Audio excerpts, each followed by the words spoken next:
All right, today we're going to play medical detective. We're diving into a case that starts with one of the most common and, let's be honest, kind of scary symptoms you can imagine, a mysterious lump in the neck.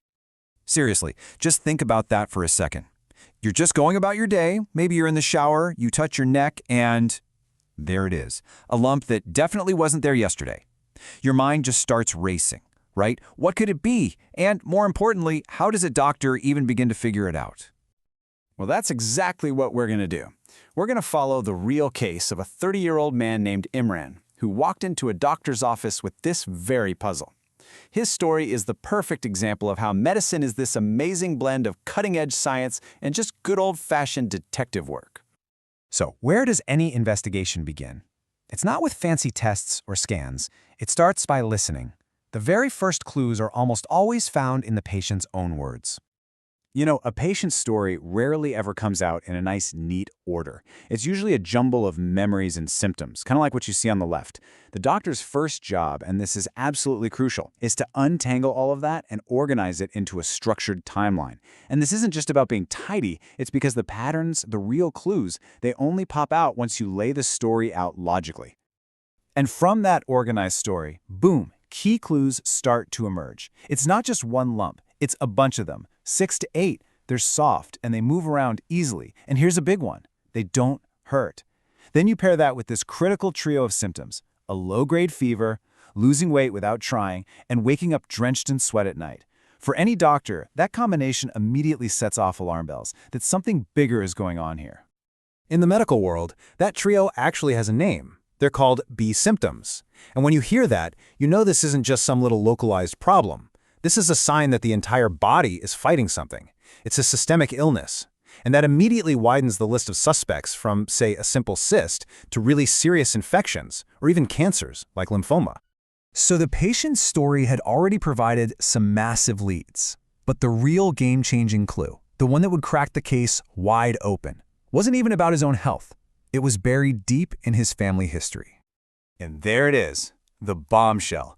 Imran mentions, my brother had TB, and I lived with him when he was sick. Whoa! Suddenly, a very specific, very serious suspect just jumped to the top of the list. This isn't just a random possibility anymore. This is a direct, known exposure.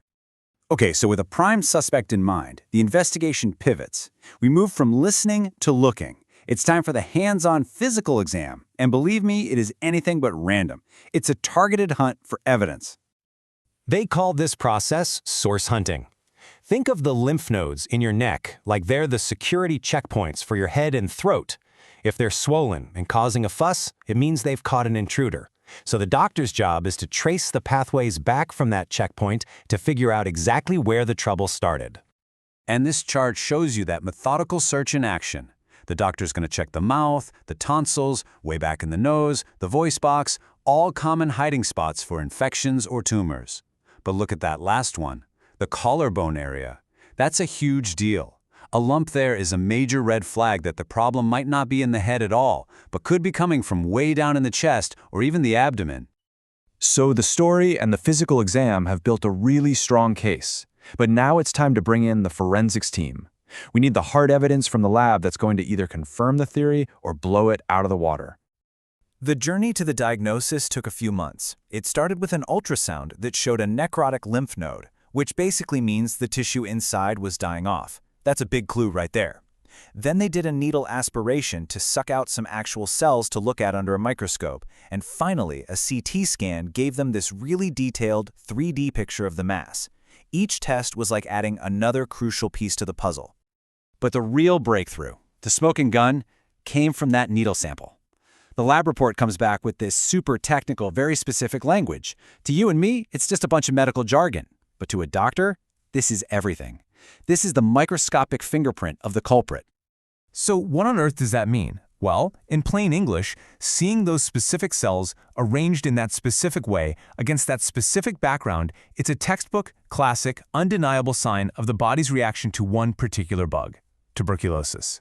All the clues, the B symptoms, the family history, the source hunt, and now the lab work, they're all pointing to the exact same conclusion.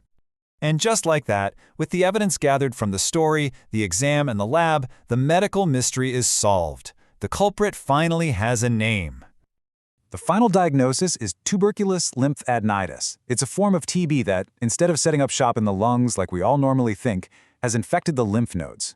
When that happens, the body tries to wall off the infection by creating these little nodules of inflammatory cells called granulomas, and that's exactly what the lab saw under the microscope. And of course, solving the case means starting the treatment, and it's a very clear three-step battle plan. First, they use a modern DNA test on the sample to get 100% confirmation and, really importantly, to check if this particular strain of TB is resistant to any drugs. Then comes a 2-month intensive phase with 4 powerful drugs to just hammer the bacteria. That's followed by a longer phase, 4 to 7 months, with 2 drugs to mop up any stragglers. The mystery is solved and the path to getting better is totally clear. Imran's story is such a perfect showcase of how powerful a structured, methodical approach can be in solving a really complex medical puzzle. It really makes you think, doesn't it? What other common symptoms that we might just brush off, a cough that won't go away or feeling tired all the time, what if those are just the first chapter of a mystery, waiting for a detective to solve it?